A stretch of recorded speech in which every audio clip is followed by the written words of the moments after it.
Yung mga anti-Marcos forces, mga kababayan, pilit na nililipat yung atensyon ng mga mamamayang Filipino sa ibang isyu imbes na sa economic gains na na-achieve, mga kababayan, ng ating President BBM.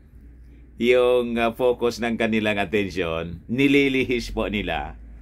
Ngayon, ang topic na pilit nilang pinofloat ngayon, yung human rights issue sa war on drugs. What? Ayaw kasi nila, mga kababayan, makarinig ng magagandang balita sa administrasyon ni Bibi. Gusto nila mga masasama lang kasi nanliliit sila, napapahiya sila, mga kababayan, pag nakikita nilang nagtatagumpay yung ating Pangulong Bongbong Marcos. But before we continue with our discussion, share lang po ninyo itong ating like and share itong ating video. Tapos click subscribe ninyo para lagi kayong updated. Saka click hit the notification bell para lagi kayong updated ng mga magagandang balita. Hindi po chismis, kundi mga totoong balita, mga totoong kaganapan. Tama? Ito kasi, mga kababayan, yan ang balita ng Philippine Daily Inquirer ngayon. Lumipat sa issue ng human rights at war on drugs. Marcos told comply with ICC probe to give justice to victims of Duterte's drug war. Ito ngayon yung pilit nilang pinalilitaw na mga balita, yung mga masasama. Kala ninyo, maisa ninyo yung mga mamamayang Filipino. Sabi rito, lawmakers and groups have sounded a call for the Philippine government to comply with the resumption of the International Criminal Court's investigation to serve justice to victims of former President Rodrigo Duterte's war on drugs. Sino naman maniniwala sa inyo dito sa gusto ninyong i-post na agenda? Wala na po yung Pilipinas as member ng ICC. Wala na silang paki. Kaya lang, siyempre, yung ICC, hindi man yan titigil kasi may globalist agenda sila. Promotions nila ito. Ginagamit lang nila yung Pilipinas. You see? In other countries na akala nila kaya nilang paikotin. Yan ang akala nila. Magagaling yung ating mga abogado rito. Di man pwedeng mangialam, napakalinaw sa charter mismo ng ICC. Kasi we have a functioning judiciary, functioning court. Hindi kayo naniniwala na functioning yung court? Walang kinikilingan? Ilan sa mga polis na involved sa war on drugs yung nakulong na, nasintensyahan? Anong ibig sabihin nun? Functioning judiciary po tayo. At hindi po ito kinokondone ng ating mga authorities. Yung mga sinasabi ninyo na walang hustisya, sa inyo man lang yon. Sabi ko nga, yung kaalyado ninyo, si Maria Ressa, napawalang sala sa tax court. Anong ibig sabihin nun? Functioning court. Di ba? Pero yung libel, convicted siya. Ngayon, that is also a proof na we have a functioning judiciary na sintensyan eh. Kaya lang ang problema sa inyo, ito mga dilawan, pag pabor sa inyo, buhay ang hustisya. Pag hindi pabor, paktay. Paktay ang hustisya. At bakit pinag-iinitan ninyo yung war on drugs sa Pilipinas? Yung actual war, hindi ninyo pinangingialaman. Yung gera ng Russia at Ukraine, Doon, ang daming namamatay doon. Araw-araw, daming distraction. And in fact, nag-warning si Putin kasi sabi susuplayan ng mga German tanks si Zelensky. O ngayon, sabi ni Putin team, every tank will burn. Yung mga tangke niyang pinadala ninyo, lahat yan masusunog. You see?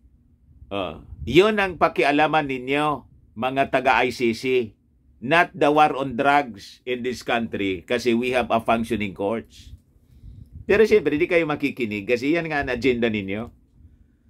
Mangialam sa bawat bansa, in-establish the one world government. And it is, your ICC is part of it. Pero yung mga malalaking bansa, hindi man naniniwala sa inyo. Amerika, hindi nga nag-member sa inyo. Russia, hindi din nag-member. Maging yung pinakang lugar kung saan binuo yung statue, Rome Statute na sinasabi, na siyang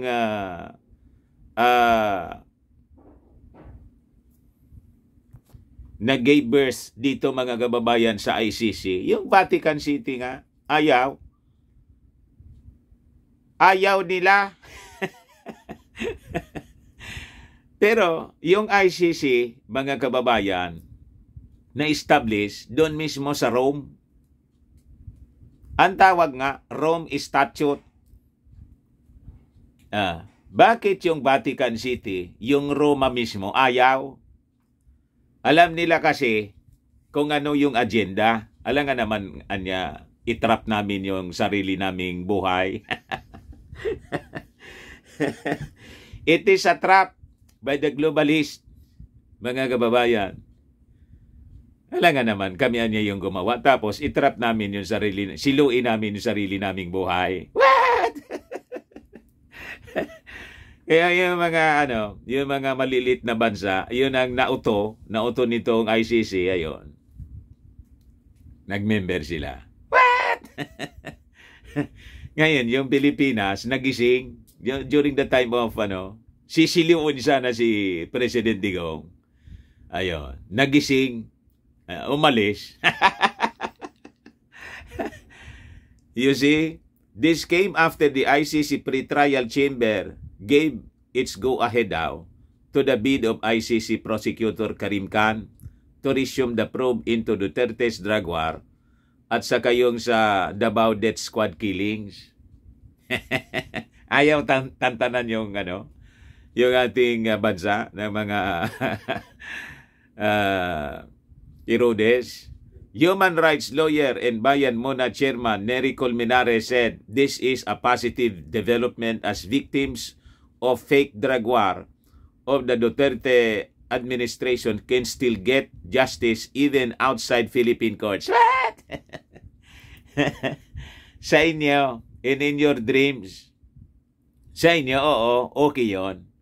Pero sa gobyerno at sa mga majority of the Filipino people, hindi yon okay. It is an insult for this international entity na mangialam dito sa ating bansa na sabi sa ating konstitusyon, a sovereign country. And the Filipino people, we the sovereign Filipino people. Yan ang mismo sa preamble ng ating konstitusyon. Hindi pwedeng basta't nangingialam dito sa atin ang kung sino-sino.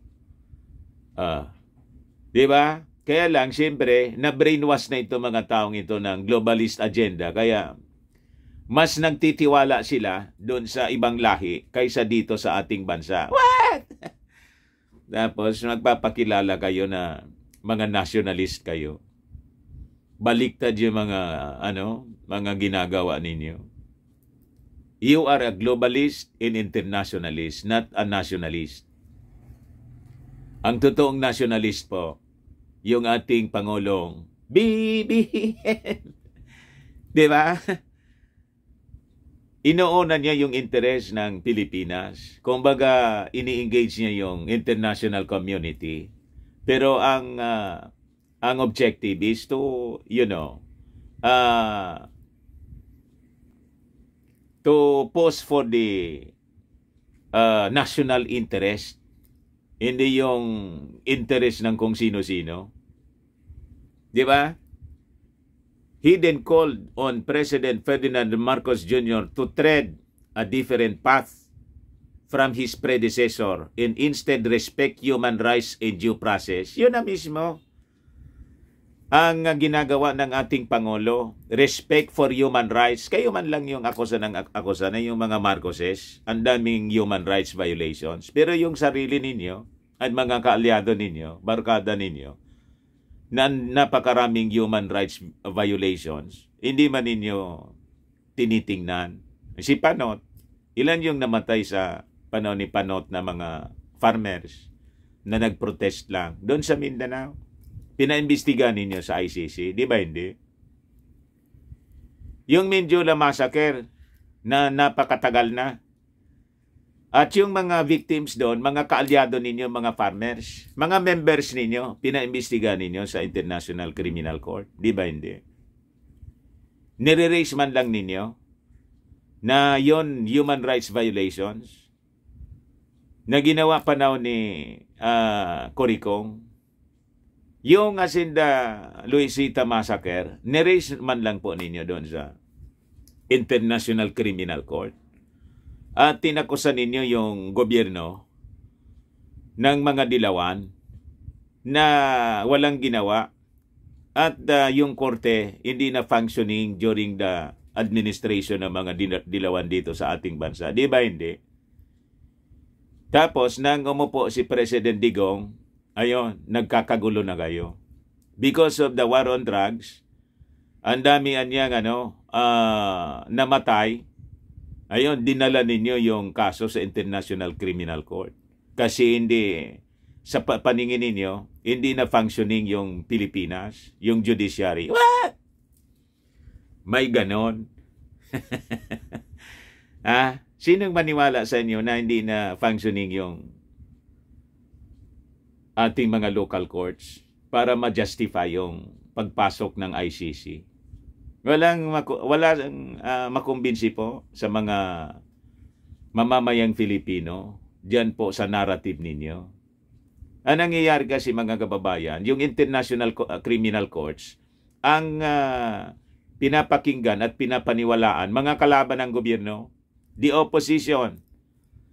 Yung kalaban ng gobyerno, pag nagsumbong doon, ayun, naniniwala sila.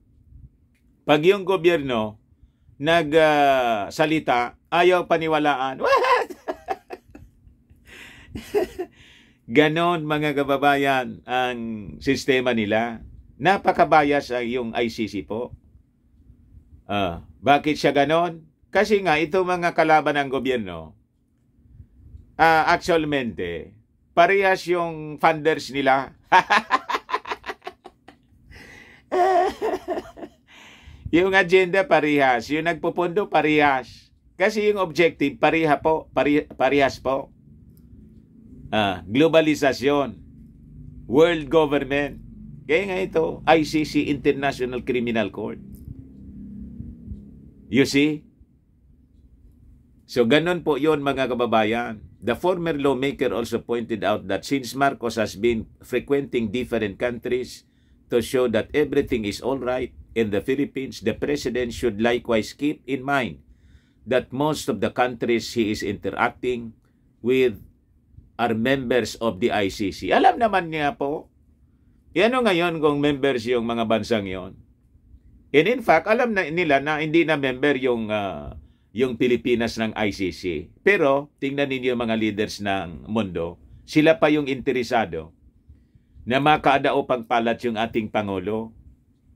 Tulad ng APIC, tulad ng ASEAN, at doon sa Davos, Switzerland. Imagine, dalawa lang sila sa Asia. At si President Bongbong Marcos, personal na inimbita ni Klaus Schwab. What? Anong ibig sabihin noon? nire-recognize nila ang mandato na ibinigay ng mga Filipino kay President Bongbong Marcos. Hindi yon binabase kay member o hindi ang isang bansa ng ICC. Naintindihan mo, Calamares? Yung mga argumento mo, kaya hindi ka nananalo, abogado ka po, kaya hindi ka nananalo sa eleksyon, kasi yung mga argumento ninyo, laging sablay, malayo sa katotohanan. At hindi pinapaniwalaan ng mga Filipino. Kasi kung pinaniwalaan ng mga Filipino yung mga argumento ninyo at sinasabi ninyo, di nanalo ka sana, senador. Ang layo ng boto mo. Hindi mo makumbinsi yung mga Filipino. Ano? Di ba ganun yun? Koreka niya, Mr. Maravilla. Kung nakumbinsi niya, napaniwala niya mga Filipino, di panalo siya. Iyan mga napapaniwala niya. Yung dati niyang mga kasama.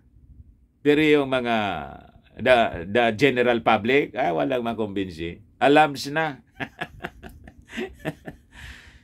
It would be hypocritical, Anya, for him to assure these countries that everything is all right in the Philippines when we are actually a rogue state under international human rights law and the international humanitarian laws, sabi po ni Calamares. Sa inyong isipan man lang po yon, sa inyo man lang. But never sa pagkakakilala ng mga leaders ng mundo. Si Zelensky nga, ng Ukraine, gustong-gusto na makipag-usap sa ating Pangulo kahit sa telepono lang niya. Gustong-gusto na makipag-usap. Si Zelensky mismo. O, di ba si Zelensky, kaalyado ninyo? Yung pag-ugali. Ayan, durog tuloy yung kanyang. Kawawa man yung mga Ukrainians na nagkaroon sila ng leader. Pinasubo yung bansa. O, nadudurog ngayon. Di ba? Si Zelensky gustong-gusto makausap. Walang kailangang i-probe yung ating Pangulong Bongbong Marcos kasi malinaw na malinaw. He has that mandate, majority mandate. 31 million plus sa mga Filipino ang bumoto sa kanya. Alam yon ng buong mundo. Kaya nire-respeto siya. Naintindihan ninyo? Calamares. Ay, Colmenares pala. Pero masarap yung Calamares kasi mas maganda. Calamares na lang. The Philippine government's return to the ICC, according to him, is crucial to serve justice for the victims of extrajudicial killings and other human rights abuses, and to show the international community that it is trying to correct the abuses of the past administrations. Otherwise, impunity will continue to escalate in the Philippines. Mayroon po tayo na husgado. Hindi kailangan yung ICC. We can go on and survive in this country, in this world, without them. Hindi kailangan yung barkada ninyong International Criminal Court. Kung gusto nila, diyan sa International Criminal Court, yung mga bansa na nag-member, di sila, tayo ayaw natin. At hindi na tayo babalik.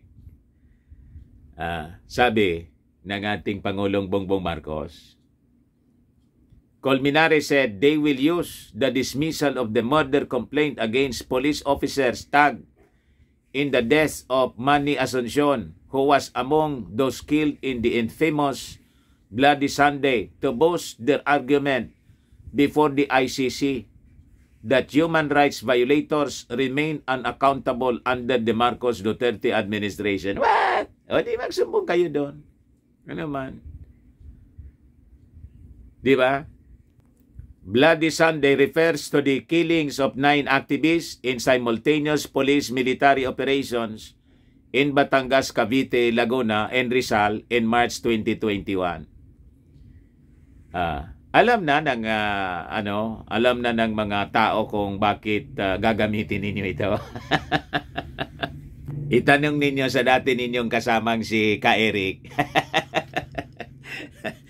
At ipapaliwanag sa inyo kung bakit ganun yon. O, di ba? Anyway, yung desisyon na yon ng ICC mga kababayan ay i-appeal ng ating gobyerno. So ito po yung update. The Philippine government said it intended to appeal an international criminal court decision to reopen an inquiry into Manila's brutal anti-drug campaign which left thousands dead, sabi po dito.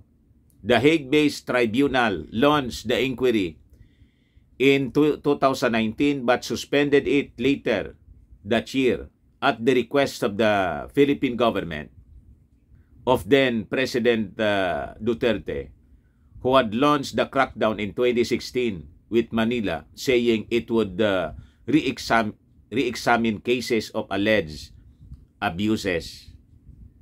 Announcing the probe's resumption on Thursday, the ICC said its pre-trial chamber was not satisfied that the Philippines is undertaking relevant investigations that would warrant a deferral of the court's investigations. Hindi daw sila kumbinsido. You see, Medardo Guevara, the chief lawyer of President Ferdinand Marcos government, Solicitor General po, told the mainstream media, it is our intention to exhaust our legal remedies, more particularly elevating the matter to the ICC Appeals Chamber. So, yun po ang gagawin ng ating Solicitor General. Sabi po ni Guevara, we wish to emphasize that our domestic investigative and judicial processes should take precedence over the ICC. We can show that despite structural and resource limitations in our legal system, it is still a well-functioning system that yields positive results in its own time, sabi po ni Guevara. Ito yung totoo po niyan. Rights groups, however, welcome the ICC announcement and allege the killings are continuing under Marcos. What? Hindi maniwala sa inyo. Wala nang tukhang sa panahon ni President Bongbong Marcos. Ito nga yung dahilan kung bakit sinasabing weak si Pangulong Bongbong Marcos. Kasi in-stop niya itong bloody war on drugs. Ang tutok niya, rehabilitation. Although siyempre, mga kababayan, sa operations ng PNP laban sa droga, ay siyempre, hindi man pwedeng walang lalaban sa mga kriminal. Pag lumaban sila, siyempre, hindi man pauunan yung mga polis, alangan man sila yung patay. Di ba? So, nangyayari pa rin siya, pero hindi tulad ng panahon ni President Digong. Kaya lang, itong mga international, sabi ko sa inyo, mas kampi pa doon sa mga kriminal. You see? Kaya walang maniwala sa kanila. Sila ang nagbubulahan. Mas kampi sa mga kriminal kaysa sa mga authorities na lumalaban sa krimen. Yun mga kababayan ang lumalabas. Ito yung sinasabi ko sa inyo kanina. Ito yung imbestigahan ninyo. Ito ang totoong gira. Yung gusto ninyong imbestigahan dito, war on drugs, ito yung totoong gira sa Ukraine. Di ba? Ang daming namamatay doon. O bakit hindi kayo pumunta doon, mga taga-ICC? Russia pounded Ukraine with missiles and drones, sabi rito sa latest reports. Killing at least 11 people according to officials after Western allies pledged tanks to Kyiv in its fight against Moscow's invasion. Bakit din ninyo imbestigahan si Putin? Puntahan ninyo si Putin. Kung hindi kayo doon dinurog ni Putin. Kinakaya-kaya ninyo yung mga maliliit na bansa tulad namin dito sa Pilipinas. Yung Amerika, hindi ninyo madiktahan. Sige ang pakiaway ng Amerika kung sino-sinong bansa ang pinakikialaman. Yung NATO, ganun din. Bakit yung mga... Nandiyan kayo sa mismong Europe? Di ba? Bakit hindi ninyo pinangingialaman yung activities ng NATO? Sila yung nagsusupply ng mga armas doon sa... Kaya yung Germany, magpapadala daw ng mga tangke. Sabi ng Russia, dodorogin namin yan. Di ba? Tapos yung war on drugs dito sa amin, yun ang pinakikialaman ninyo.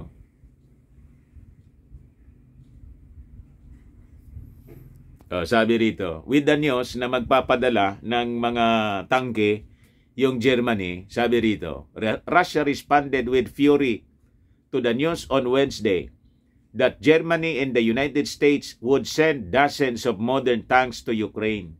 More tanks will come from Canada, Poland, Britain, Finland, and Norway. Sabi ko sa inyo, ito ay mahulog ito sa World War. While several more allies, including France, Spain, and the Netherlands, were considering sending tanks too. So sabi po mga kababayan ng Kremlin, it saw the promised delivery of Western tanks as evidence of growing direct involvement of the United States and Europe in the 11-month-old war, something both deny. Pero sabi po ng Russia, uubusin namin na yan dyan. Every tank will burn. Kaya po, in-intensify nila yung attack. Yun ang imbestigahan ninyo, mga taga-ICC, hindi yung Pilipinas, yung war on drugs sa Pilipinas. Yung mismong lugar ninyo, Europe, di ba yung lugar ninyo kung saan kayo naka-base? Europe, imbestigahan ninyo yung sarili ninyo. Pinagkikialaman ninyo yung napakalayong bansa. Nandito kami sa Far East. Southeast Asia, Far East, napakalayo namin. Nakikita pa ninyo. Pero yung bakuran ninyo, hindi ninyo makita ang mga nangyayari. Yan ang mali sa inyo eh. Anyway, yun man lang po mga kababayan. Baka lang gusto ninyo po itong itry. Firmax Firming and Lifting Cream, pinapahid po sa mga pulses in affected area. Mainam po sa paninigas ng mga kaso-kasuan. Ito naman po, Automax Radiant Serum. Sa mukha naman po pinapahid. Anti-aging siya. You will look 10 years younger than your age. Sa mga naman po, mga cancer patients, baka lang gusto ninyo po itong itry. Neng siya Red Mix Fruit Drink. Di man po siya gamot, food supplement siya. Kaya lang, gawa siya mga kababayan sa goji berry. Ang goji berry po, may anti-cancer properties. Ayos? O yung mga inquiries po ninyo, yung mga nanonood po dito, may mga nag-inquire sa atin. Dumiritso na lang po kayo sa, sa messenger ko. Sa Facebook po, dito po, mahirap yung pagsagot-sagot dito. Mas mabuti doon sa sa Messenger sa Facebook. Okay? Ako po si Dante Maravillas. Bye-bye po. God bless.